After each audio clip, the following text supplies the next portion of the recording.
lo que busca hacer con todas sus sesiones de council, que es que ustedes eleven la barra del desempeño, de lo que son y de lo que esto hace para sus vidas, para sus familias, para sus empresas y, claro, para nuestro país. Entonces, de esta manera es un privilegio contar pues también con selectos expositores. Nos complace abrir este evento con la charla de Francisco Alemán Vargas, CEO de MacroChange. Yo les voy a contar un poquito. Francisco es ecuatoriano, tiene estudios de maestría de Harvard Business School y también del INCAE Business School. Tiene una amplia trayectoria gerenciando empresas del sector azucarero ecuatoriano, en Coazúcar, Ecuador, Producargo, de Grupo Gloria, Azucarera Valdés, de Grupo Novis. Además fue presidente del directorio de la Autoridad Portuaria de Guayaquil y director de importantes gremios y empresas del país. Además es profesor de Finanzas Corporativas y Estrategia en la SPAE desde 1990 y actualmente es presidente de la consultora MacroChange, que está enfocada en el cambio estratégico, productividad e innovación de empresas. Así que invitamos por favor al señor Francisco Alemán con su charla denominada Ecuador 2019, perspectivas y oportunidades para una agenda empresarial. Adelante.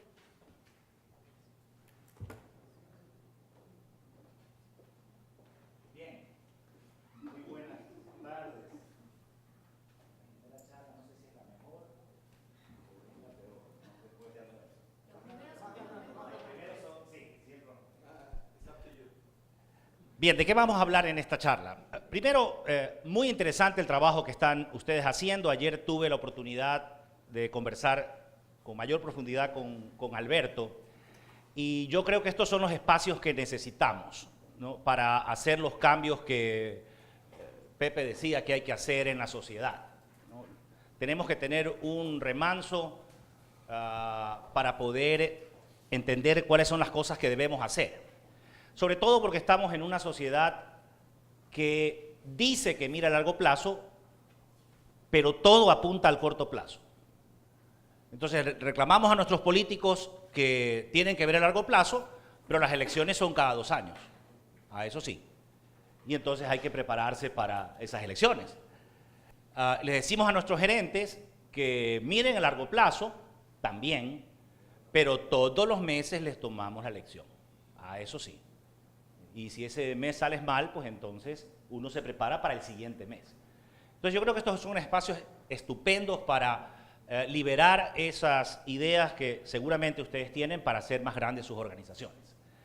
¿Cómo está dividida esta charla? En 3 partes.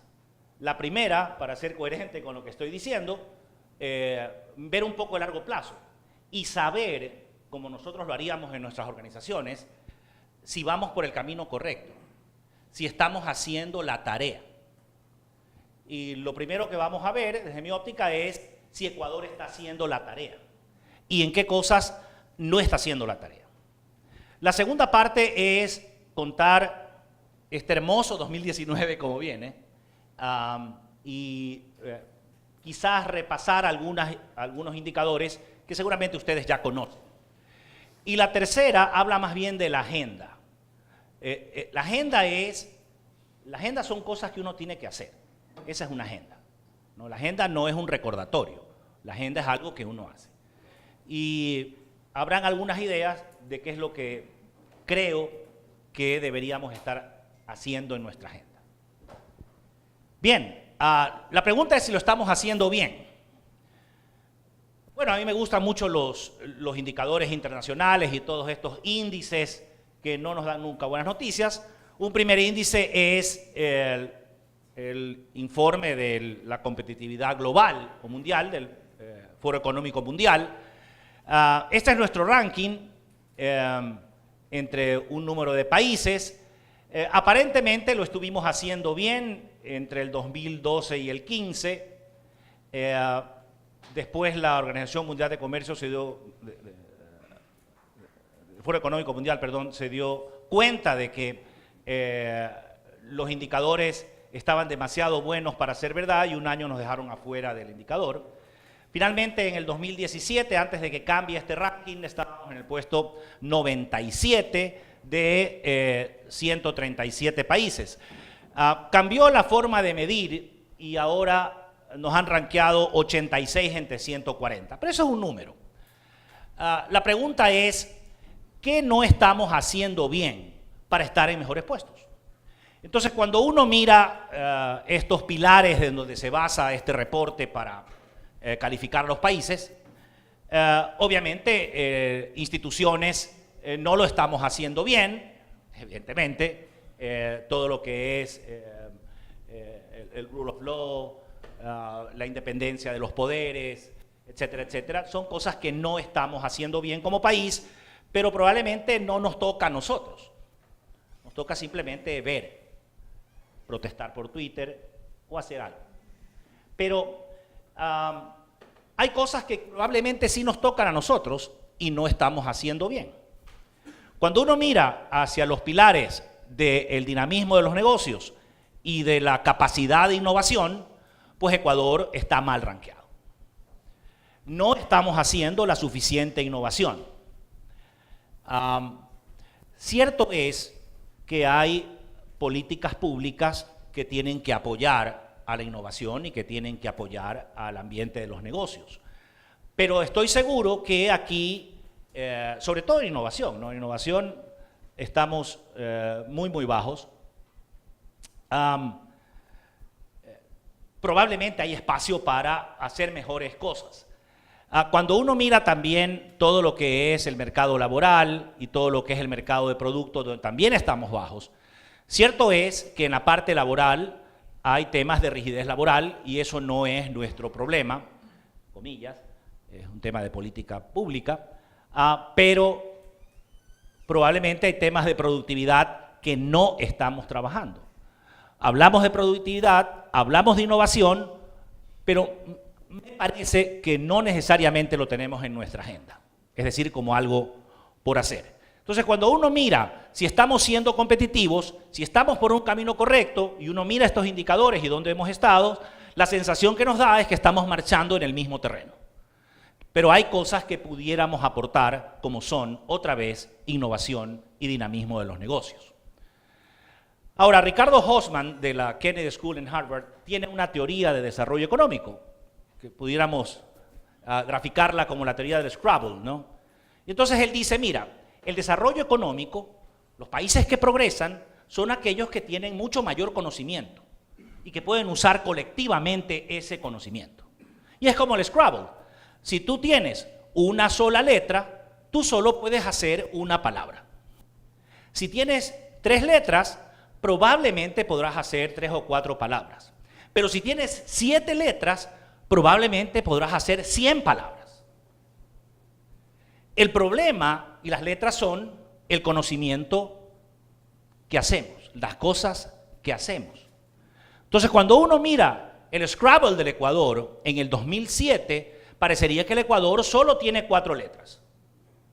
Esto es lo que exportamos. En teoría, esto es para lo que somos buenos en el mundo. Y entonces, en el 2007, hacíamos petróleo, banano, camarones y pescado, that's it.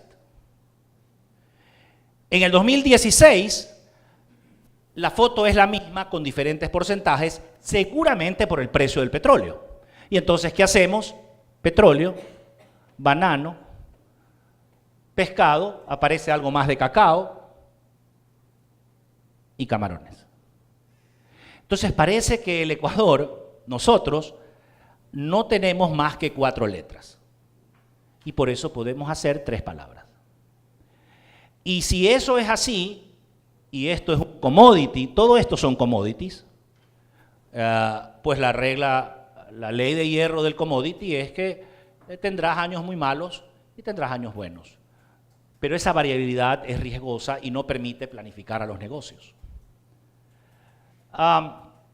O podemos creerle el último informe que fue muy publicitado en prensa de Forbes sobre si el Ecuador es un buen país para hacer negocios, y aquí estamos rankeados 99 de 161.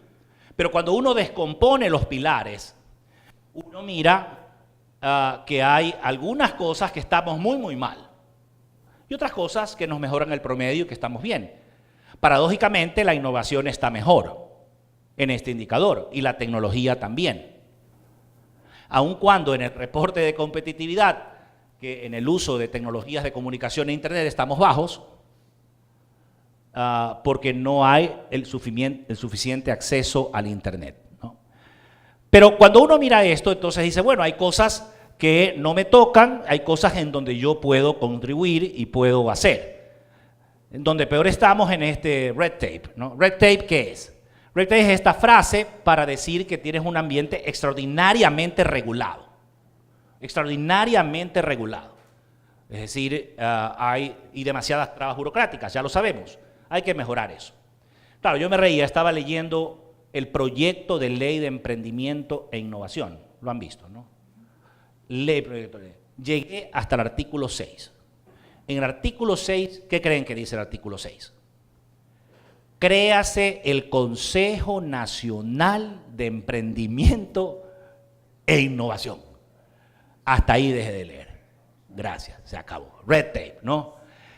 Bueno, son cosas que como sociedad tenemos que enfrentar, pero cuando uno mira esta foto, uno dice, bueno, el Ecuador definitivamente no está dando los pasos, ¿no? Puede que esté dando pasos en alguna cosa, pero como sociedad no estamos empujando hacia adelante y eso es malo. Es malo para nosotros que hacemos actividad empresarial y es malo para el país, que debería estar mejor. Ahora, por supuesto, el presidente Kennedy ya en su discurso inaugural de la presidencia, pues dijo, bueno, está bien, no te preguntes únicamente qué los gobiernos pueden hacer, qué puede hacer América por ti, sino tú qué puedes hacer. Y esas quizás serán algunas ideas que podemos dar en la parte tercera de esta charla.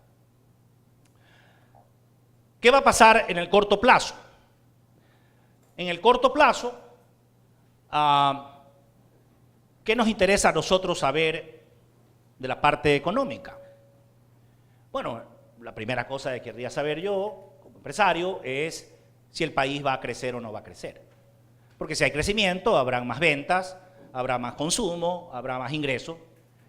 Y bueno, no estamos creciendo, no hemos venido creciendo, es decir, hemos venido creciendo a una tasa mucho menor. El Banco Central estima que vamos a crecer 1.1% en este año, pero las noticias son que probablemente no vayamos a crecer tampoco en el futuro cercano. Y estas son las proyecciones de Banco Central, lo puse en color azul debido al optimismo de los azules. Y tenemos a Banco Mundial, Fondo Monetario y la CEPAL. Entonces, obviamente, aun cuando le creamos al MEF y al Banco Central, los crecimientos son tan pequeños que lo que vamos a tener son probablemente un 2019 contraído.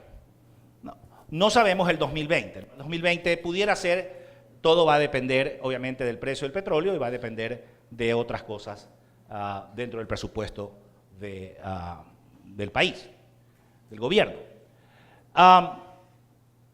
Y esto es resultado de que obviamente hemos tenido un crecimiento bajo. Estamos en un ritmo de crecimientos bajos. Y eso lo vemos no únicamente, no es una caída, digamos.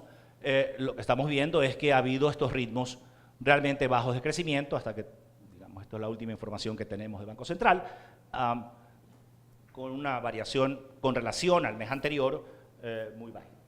Entonces, si uno pregunta, ¿qué va a pasar el 2019? Bueno, en el 2019 no vamos a crecer. ¿Y eso cómo me impacta? Bueno, como dicen los economistas, depende, ¿no? Los economistas dicen depende.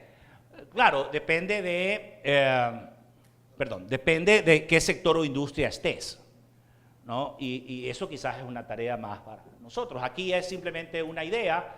Si uno lo mira anualizado, bueno, algunos sectores han crecido interesantemente, el sector de electricidad y agua 6.5%, enseñanza, servicios sociales y salud 5%,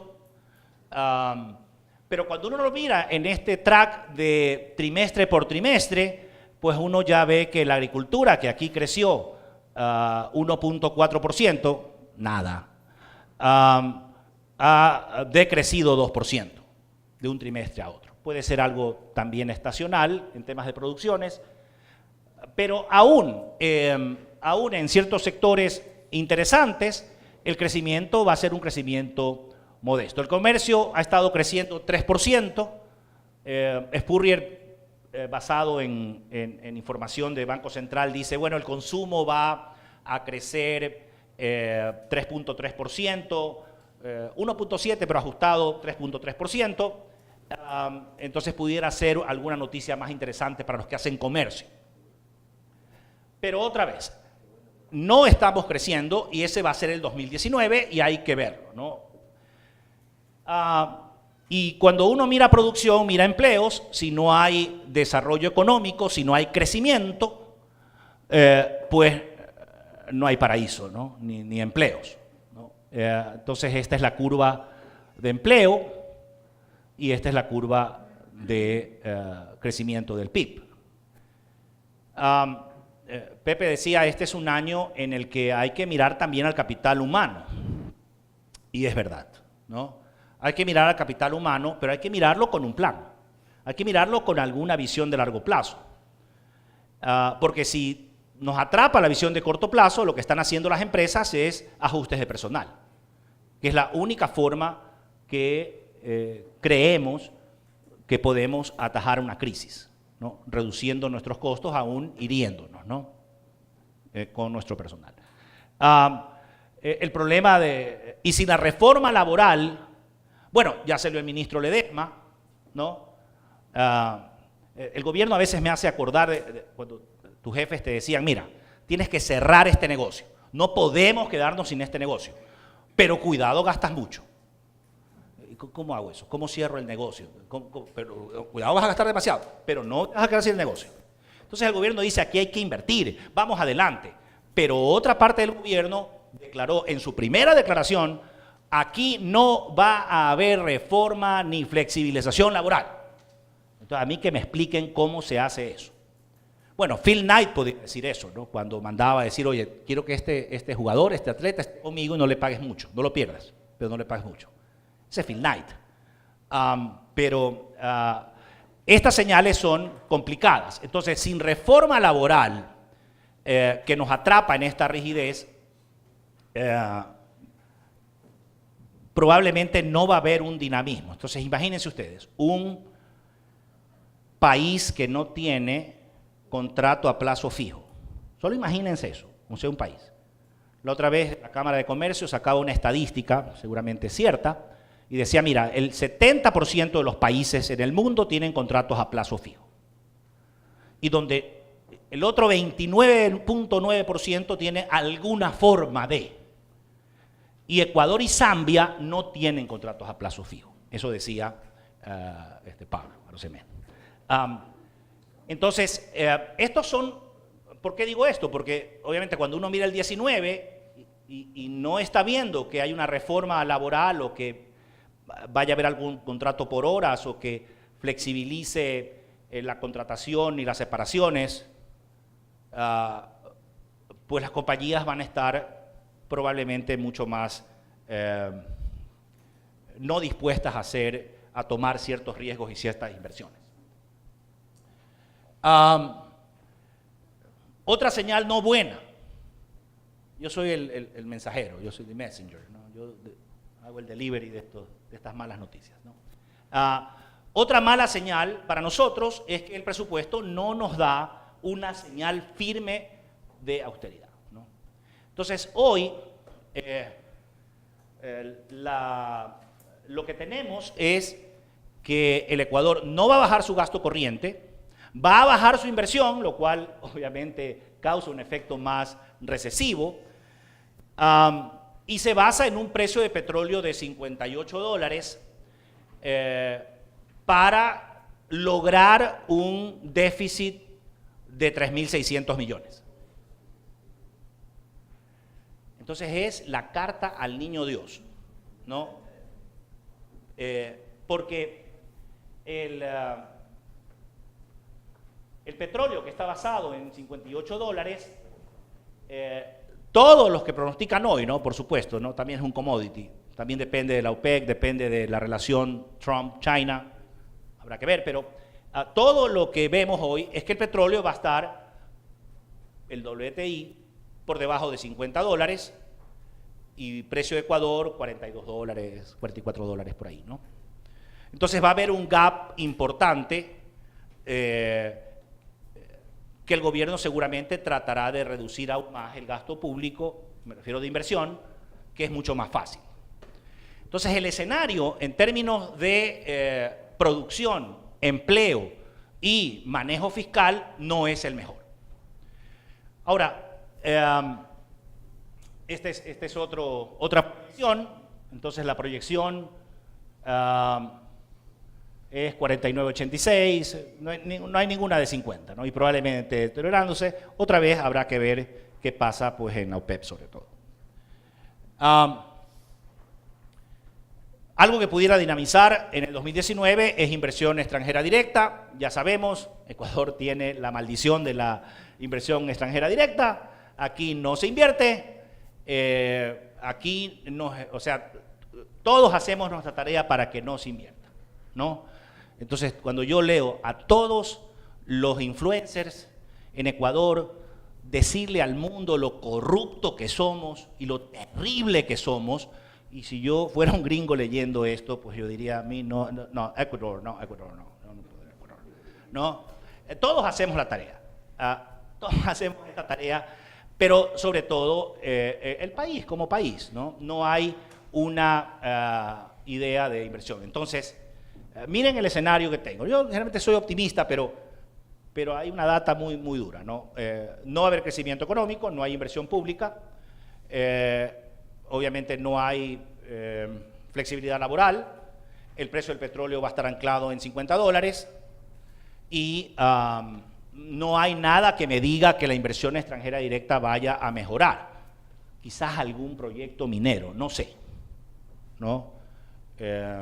Hoy había un problema, creo que las Cortes de Cuenca le habían quitado o habían dado un paso atrás de una concesión minera, algo así, terrible. El riesgo país no cede. Bueno, esto es medio injusto, está cortado a diciembre, ya en enero ha caído un poco, estamos en 700 puntos, pero eso es como decirle a cualquier inversionista, mira, cualquier cosa que tú quieras ganar es 7% más. Entonces, cuando tú le metes 7% más, tú sabes que estás entrando en un negocio de riesgo, ¿no? Y eso hace que las empresas no nos tengan en el radar. Entonces, el 2019 se ve complicado, se ve mediocre, no va a haber mayores cambios en el sector externo, ni ahora no se prevé, el PIB nominal va a crecer de 113.000 a 125.000 millones, pero nuestra esencia es que no vamos a estar mejorando exportaciones porque no hay incentivos o porque solo tenemos 4 letras o por las dos cosas.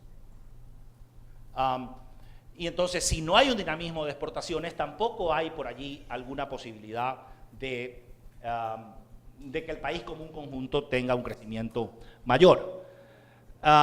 Y por si esto fuera poco, habrá que ver cómo se comporta el crédito.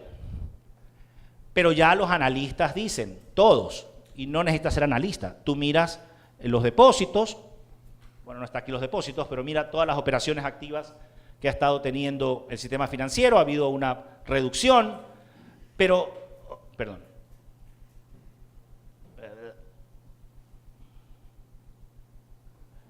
sí, definitivamente, no, yes, la liquidez, ¿no? Los bancos tienen que cuidar la liquidez, los niveles de reservas monetarias están muy bajos, entonces la banca, claro, dice, bueno, la banca tiene dinero, ha ganado, ¿no? Es una industria que ha ganado, ¿y por qué no pone la plata?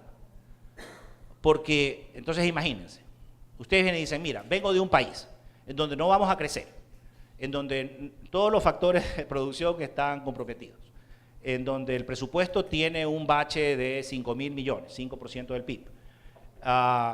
Y además, en donde no hay inversión extranjera, préstame dinero. Es complicado, ¿no? Entonces, lo que vamos a ver seguramente es que va a haber crédito mucho más, no es que no va a haber, los bancos tienen que hacer su negocio. Bueno, seguramente Julio José nos dirá poco más de estas cosas, pero obviamente va a haber crédito mucho más restringido, por poner una frase, ¿no? Mucho menor crédito. Y es entendible, es entendible.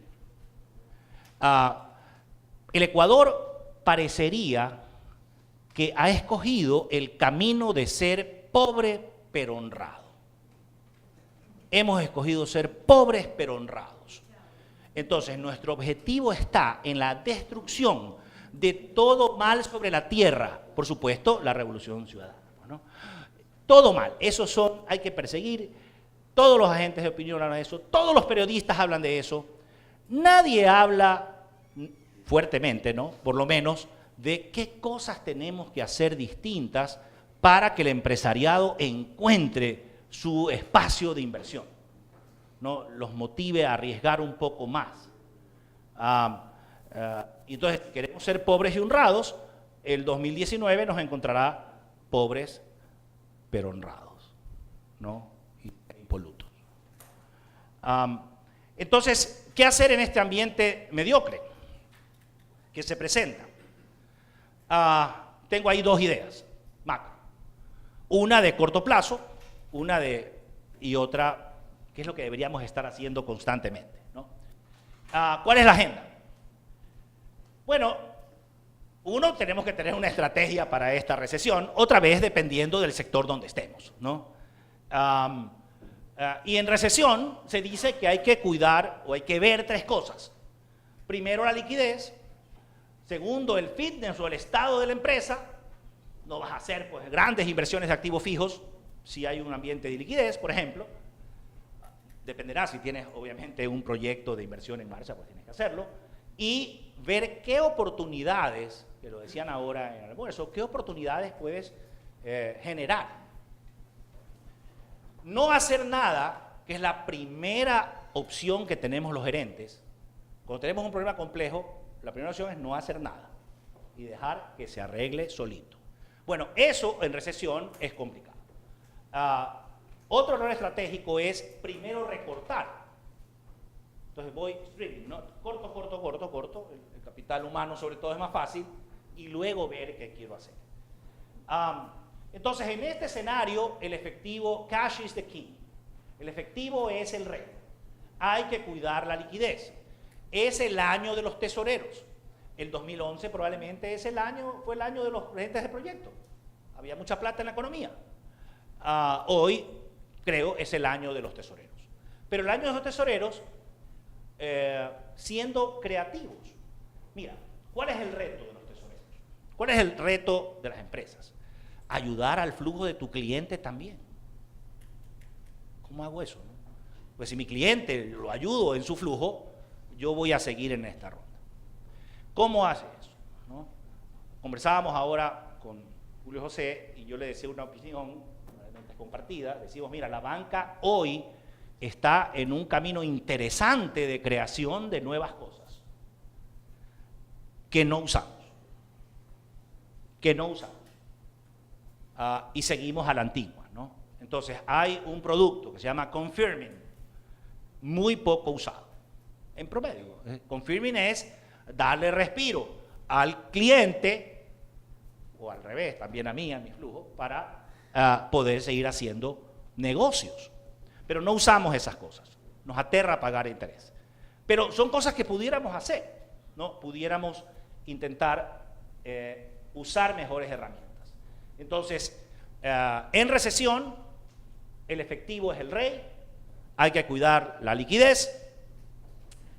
¿Qué vas a hacer con tu CAPEX? ¿Qué inversiones vas a privilegiar en este año? ¿Son inversiones, vas a privilegiar el payback o vas a privilegiar la tecnología?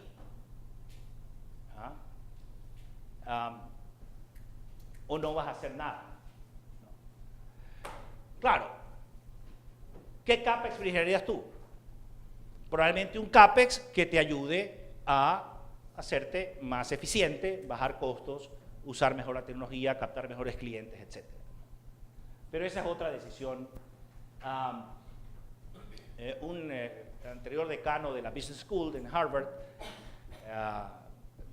Nori y otros par de profesores, un alumno y un profesor, hicieron un artículo sobre 3 recesiones en Estados Unidos, el 80, el 90 y el 2000. No alcanzaron a hacer la del 2009, 2007, 8, 9. Dice, bueno, ¿cuáles son las compañías que salieron mejor libradas de estos baches que hay en la economía? Que tú no sabes cuándo va a terminar. Aquí la proyección nos dice que son 4 años, ¿no? Pero puede ser que sea antes. Entonces, bueno, hay compañías que se dedican a su tema operativo, ¿no? Y entonces hacen recortes operativos, es más fácil recortar personal, recortar gastos, darle la vuelta al papel para volver a imprimir, darle la vuelta al sobre para volver a enviar, tachar el nombre de alguien y poner el de otro, y volver a tachar, y apagar la luz cuando sales. Todas esas medidas interesantísimas que nos enseñan. Pero las compañías que probablemente son las compañías que tienen la capacidad de mirar 2 negocios, como el dios Janus, ¿no? El enero de los romanos, ¿no? Que tenía 2 caras este dios, ¿no? Miraba a diciembre, digamos, y miraba hacia adelante. Y entonces quizás una de las cosas en agenda es tratar de entender, de mirar nuestro negocio existente, pero quizás pensar qué otros negocios pudieran existir hoy. ¿A qué negocios debo migrar? Y esto me lleva a la segunda parte de la agenda, y es las cosas, no de largo plazo, pero sí las cosas que deberíamos estar haciendo. Hay 3 cosas, tenía 4, pero una cuarta la hablará Roberto seguramente. Hay 4 cosas que deberían estar en nuestra mente, ¿no? Una es productividad,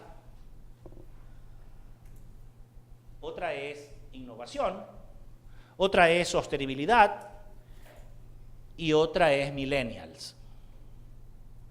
Son 4 cosas que yo debería estar pensando en este ambiente de recesión, quizás para proyectarme hacia adelante. La primera es productividad. Y cuando yo digo agenda es ¿cómo medimos la productividad? Y en el almuerzo, en una interesante, rápida conversación, José Javier me decía, mira, yo tengo un método para medir la productividad de mis gerentes. Debe ser estresante sentarte contigo los lunes, ¿no? A ver el app, ¿no? Pero dice, tengo un sistema por el cual yo veo si estamos caminando hacia los objetivos, ¿no? Si cerraste la venta, si hiciste lo que tenías que hacer. Pero en un reporte que ha sacado el BID sobre Ecuador, hace un mes, habla de nuestra poca productividad laboral como un problema, ¿no? Y entonces, el problema es, estos son los salarios, esta es nuestra productividad medida, hay un gap importante entre costo y productividad. Entonces, una de las cosas que deberíamos estar haciendo es tener un sistema de medición de productividad. ¿Cuáles son tus KPIs? ¿Cuáles son tus objetivos? Si no empezamos a medir productividad en un ambiente recesivo como este, nuestros costos van a sufrir. Y la reacción lógica que vamos a tener es cortar esos costos vía despidos. Un segundo tema es la innovación, ¿no? Y hay que preguntarse si ha llegado el momento de reinventar tu negocio. Ayer, entre Copa de Vino y Copa de Vino, reinventábamos el negocio azucarero con Roberto Salas. No, mentira. Decíamos, oye, ¿qué hay que hacer? O sea, esta crisis, ¿no? Entonces tienes la regulación, tienes el menor consumo, tienes azúcar más barata y tienes mucha capacidad instalada en maquinaria que es dedicada solo a eso. Es como medio imposible. ¿Cómo puedes reinventar? ¿Qué cosas puedes hacer? ¿No? Entonces el doctor Wills nos decía, pero es que tú no mandas mensajes a la comunidad de eso que te está golpeando. Bueno, ese ejercicio de entender nuestro negocio, ¿no? Yo me imagino que los taxistas hoy deberían estar pensando en reinventar su negocio, ¿no? Bueno, ya les dieron $100, pero digamos, deberían estar pensando en reinventar su negocio contra Uber y todas estas cosas, ¿no? Y entonces un camino allí es la innovación. Esta es una idea, ¿no? Pero mi pregunta es, tú hablas de innovación, ¿no? Pero dice el profesor Christensen, que habla de innovación disruptiva, dice, la innovación no es una palabra. La innovación es una unidad de negocio. Es decir, alguien tiene que estar haciendo eso en la organización. Hoy la banca, por ejemplo, la banca es interesante los esfuerzos que está haciendo para innovar. Y hay dos bancos que en las redes compiten por ser el que más innova. Pero estos bancos tienen a business unit, tienen una unidad de negocios que hace innovación, separada del resto, que es Pacífico y Guayaquil. Y están hablando del app, ¿no? ¿Cuál es el problema de la banca ahora? Y se lo decía a Julio José. Es que los usuarios o beneficiarios estamos atrás. La banca está haciendo desarrollo del futuro y nosotros estamos atrás. No usamos apps para hacer transacciones, inversiones, por ejemplo, o cosas. Pero es interesante, ¿no? Novis tiene un interesante experimento, ¿no? Ha contratado 2 o 3 millennials de estas mentalidades disruptivas, las ha sacado del organigrama y las ha puesto al lado a ver qué hacen. Y ahí están haciendo cosas. Entonces la innovación, este es un modelo, ¿no? Este es el modelo de Océano Azul, ¿no? Entonces la innovación pasa por repasar tu curva de valor. Tenía otra diapositiva, pero ayer lo escuché a Alberto hablar tan entusiasmado de Cirque du Soleil, que este es Cirque du Soleil. Entonces, estas son las cosas. Entonces, cuando haces innovación, encuentras factores para competir que no tienen otros. Y entonces este es el circo tradicional. Tienes precio, tienes show de animales, tienes estrellas, el mago, el equilibrista, tienes múltiples 3 pistas, ¿no? El circo de 3 pistas, tienes humor, por supuesto, y no hay más. Y entonces Cirque du Soleil toma 2 de ellas, pero desarrolla otras, ¿no? Un disfrute mucho más refinado, un tema, múltiples producciones, artistas y música. Eso es un circo hoy, Cirque du Soleil, ¿no? Y lo tienes en muchas partes del mundo. Entonces, ¿cuáles son los factores que hoy estás compitiendo? ¿Contra quién estás compitiendo? ¿Y qué cosas pudieran existir? Pero si no lo tienes, si lo tienes como palabra, esto de innovación suena bonito. Si lo tienes como manos a la obra, pues un par de diapositivas más y ya termino. ¿Sí? Y luego dice hay 4 pasos para innovar. Es reducir, crear, aumentar, reducir, eliminar, crear y eliminar. Y esto es, por ejemplo, Uber, ¿no? El ejemplo de Uber es fantástico. Redujo el tiempo de espera, redujo digamos un fare que no es seguro y el tiempo de espera más, incrementó la posibilidad de conseguir taxis, creó la facilidad de uso, eliminó la incertidumbre de conseguir taxis. Esto es un modelo, otra vez. Entonces la palabra innovación es algo que debería estar en nosotros. Porque nuestro país no innova y por eso no nos hacemos más competitivos y tenemos 4 letras, y además porque nosotros necesitamos crear nuevos espacios de productos y mercados en un ambiente recesivo. Y la tercera palabra, decía, es los clientes. Yo hablo de las millennials, pero esta es una idea. Kantar hace un año sacó una encuesta y dijo, oye, en los que están en consumo masivo, tus compradores se han hecho más racionales. Y entonces es imposible que tú estés en la percha si no das promoción, por ejemplo. Hoy están tratando, son más racionales y prefieren, no son tan leales a la marca hoy y por lo tanto privilegian la promoción. Y el otro tema que hay que revisar claramente es los millennials. The Economist decía en la revista de este mes, decía, este es el año en el que los millennials son la generación más populosa en Estados Unidos. ¿Y quiénes son los millennials? Bueno, aquí hay algunas definiciones, son pragmáticos, menos cercanos a los políticos, más liberales socialmente. Todo esto lo podemos ver en nuestros hijos también. No necesariamente en casas de autos tú se las das, ¿no? No toleran prácticas discriminatorias, etc., ¿no? Pero hay que entender qué cosas podemos hacer, a qué gente podemos atraer para generar estos valores. Hay un estupendo estudio hecho por Telefónica de hace un par de años que habla sobre millennials en el Ecuador, más en la forma de cómo se comunican. Si no entendremos a este nuevo cliente que está siendo permeado, por un lado, por la recesión y por otro lado, por la nueva generación, se nos va a hacer mucho más difícil innovar y entender. ¿Qué elemento nos puede ayudar? La tecnología. No usamos tecnología. Ecuador no usa la tecnología. Es increíble.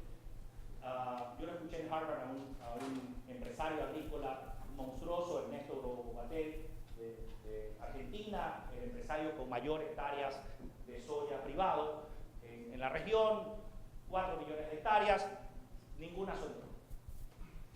¿Y cómo lo haces? Entonces, no, mira, yo hago contratos a largo plazo, yo le ofrezco todo un sistema, no únicamente una sola cosa, sino todo, ¿no? Desde la siembra hasta la comercialización. Y si quieres yo te compro la soya. Y yo, pues, por supuesto, ecuatoriano, le digo, oiga, ¿y cuántos ingenieros agrónomos usted contrata? ¿Qué? ¿Ingenieros agrónomos? ¿Qué? Manda drones. Entonces los drones mandan, hacen la supervisión los drones, dan un reporte en una app. Y cuando el reporte hay un rojo, ahí manda a un ingeniero agrónomo a lo que está pasando. Si no, check, drones.